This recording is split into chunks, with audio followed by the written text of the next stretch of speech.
Assalamualaikum warahmatullahi wabarakatuh. Baik, di sini saya Asia Tunyani, prodi Agrobisnis semester 4 dengan mata kuliah Ekonomi Makro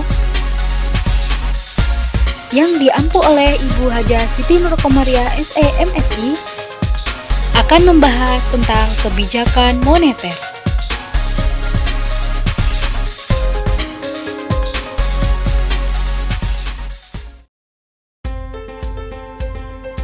Kebijakan moneter.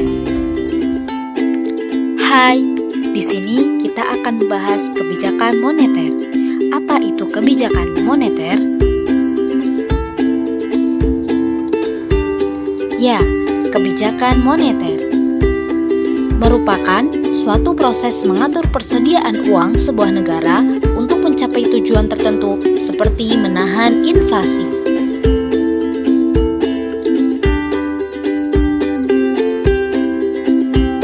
Langsung lanjut kita ke tujuan dan peran kebijakan moneter. Yang pertama, menjaga stabilitas ekonomi. Yang kedua, menjaga stabilitas harga.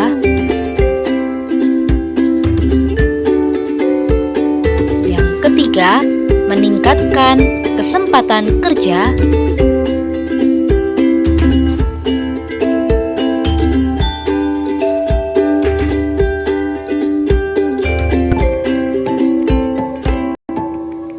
Dan yang terakhir, memperbaiki posisi neraca perdagangan dan pembayaran.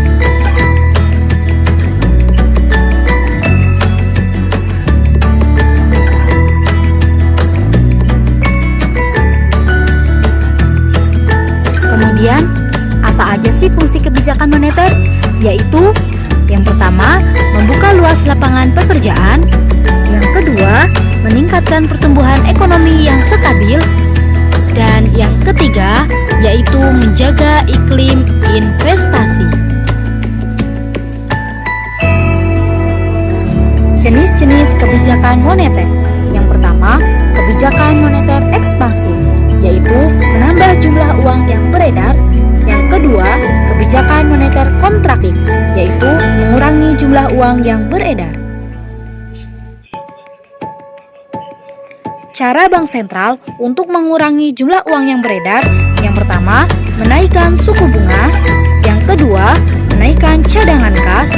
Yang ketiga, membatasi pemberian kredit. Dan yang terakhir, menjual surat-surat berharga.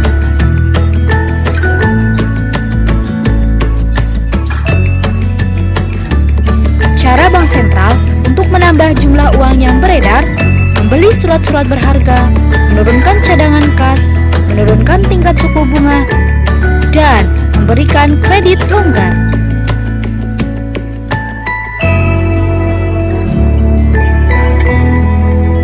Nah, ada juga nih instrumen-instrumen kebijakan moneter. Apa aja sih instrumen-instrumen kebijakan moneter? Yaitu sebagai berikut.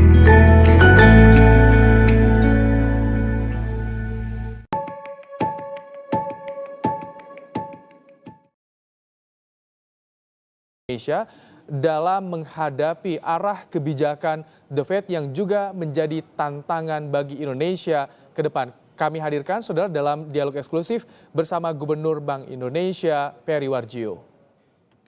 Oke, Pak Peri, ini kenaikan bunga The Fed kan sepertinya belum akan berhenti. Tadi sudah disebutkan secara gradual seperti itu. Kira-kira nanti kemana arah kebijakan moneter kita? Sejak dari awal kita sampaikan bahwa kenaikan suku bunga yang dilakukan oleh Bank Indonesia bukan karena inflasi di dalam negeri, karena inflasi kita rendah, 3,2% bulan lalu, akhir tahun ini kita perkirakan 3,4%, tahun depan 3,6%, jadi sudah dalam target. Pertimbangan kita menaikkan suku bunga dua hal. Satu, bagaimana aset keuangan di Indonesia itu tetap menarik bagi investor global dari sisi daya tariknya. Kalau confident investor global terhadap Indonesia itu tetap kuat.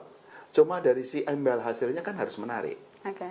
Kalau suku bunga global itu naik, tentu saja kan agar imbal hasil SBN, obligasi korporasi itu menarik, kan tentu saja harus menyesuaikan kan. Kalau enggak, investor global kan tidak akan masuk. Ini kan penyesuaian ini terus kita lakukan. Dan dalam konteks ini kita juga, karena investor global itu milih-milih, gitu.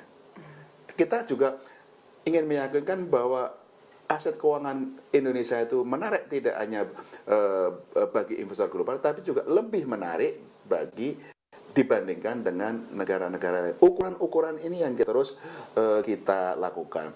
Kita sudah mengantisipasi 1 kali kenaikan Fed Fund Rate tahun ini, 3 kali tahun depan, dan tentu saja 2 kali di 2020. Nah, setiap RDG kita akan assess bagaimana kondisi inflasi, kondisi current account di dalam negeri, bagaimana tren dari suku bunga global, nilai tukarnya seperti apa. Nah, berbagai hal ini terus kita kalibrasi agar meyakinkan suku bunga kita itu tetap membuat aset keuangan menarik dan sebagai langkah bersama menurunkan current account deficit. Berarti suku bunga kita yang sekarang masih menarik dibandingkan negara lain, Pak Ferry? Sekarang iya. Okay. Sekarang iya, sekarang memang dengan keputusan kemarin juga itu, dan ini mari kita lihat itu kan pembelian SBN kalau lelang itu kan minat asing kan terus meningkat. Tentu saja bulan depan waktu kita RDG juga kita kan lihat juga kondisi globalnya seperti apa, tapi arahnya adalah ke sana. Oke, Pak Ferry, ini kan Bank Indonesia merilis jamu pahit seperti misalnya kenaikan suku bunga. Ya. Tapi apakah nanti diikuti juga dengan jamu manis yang biasanya Pak Ferry selalu begitu. Kan oke, kita menaikkan suku bunga sebagai jamu pahitnya. Ya. Kan kita sudah mengeluarkan jamu-jamu manis. Uang muka perumahan kita sudah kendorkan. Bank-bank kita sudah relaksasi bagaimana pembiayaan ekonomi tidak terbatas pada kredit, tapi juga pembelian obligasi korporasi. Kita di pasar falas, SOP, ya, SOP kita sudah kita luncurkan dengan tersedia setiap hari dengan biaya yang murah. Seperti saya sampaikan, swap rate kita untuk 12 bulan itu 5%. Kalau pengusaha mempunyai falas, bisa menyimpan falasnya di deposito, mendapat bunga 2%. Kalau mereka butuh rupiah, bisa swap dengan biaya 5%, sehingga biaya untuk ke rupiahnya kan 5 dikurangi 2, hanya 3%. Jauh lebih rendah dengan bunga modal kerja. Ini murah, sudah kita sediakan setiap hari.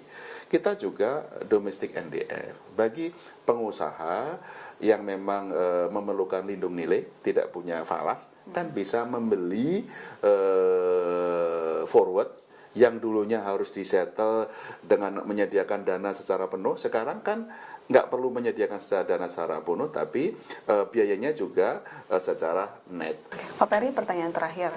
Di saat nilai tukar rupiah yang tadi kita sebutkan nilai levelnya di Rp15.000 per dolar Amerika, bagaimana Bank Indonesia memastikan bahwa tidak akan ada intervensi dari pemerintah?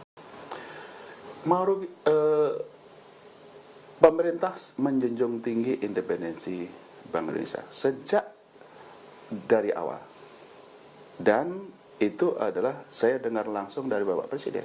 Bahkan sebelum saya dilantik, kita banyak berdiskusi masalah ekonomi kita, dan pemerintah menjunjung tinggi independensi Bank Sentral di dalam rumusan-rumusan kebijakan kita, apakah dengan suku bunga, dengan nilai tukar, dengan makrobudensial, dengan sistem pembayaran. Dan kami juga sampaikan kepada pemerintah, Bank Indonesia akan terus memperkuat sinergi dengan pemerintah. Mari kita lakukan secara bersama. Apa yang menjadi kewenangan pemerintah bisa kita bantu dari Bank Indonesia, apa yang menjadi kewenangan Bank Indonesia bisa saling melakukan sinergi dengan pengusaha, dengan perbankan, dan berbagai pihak. Itu yang terus semangat yang terus kita tumbuhkan, sinergi membangun negeri. Oke, baik. Terima kasih Pak Ferry. Terima kasih.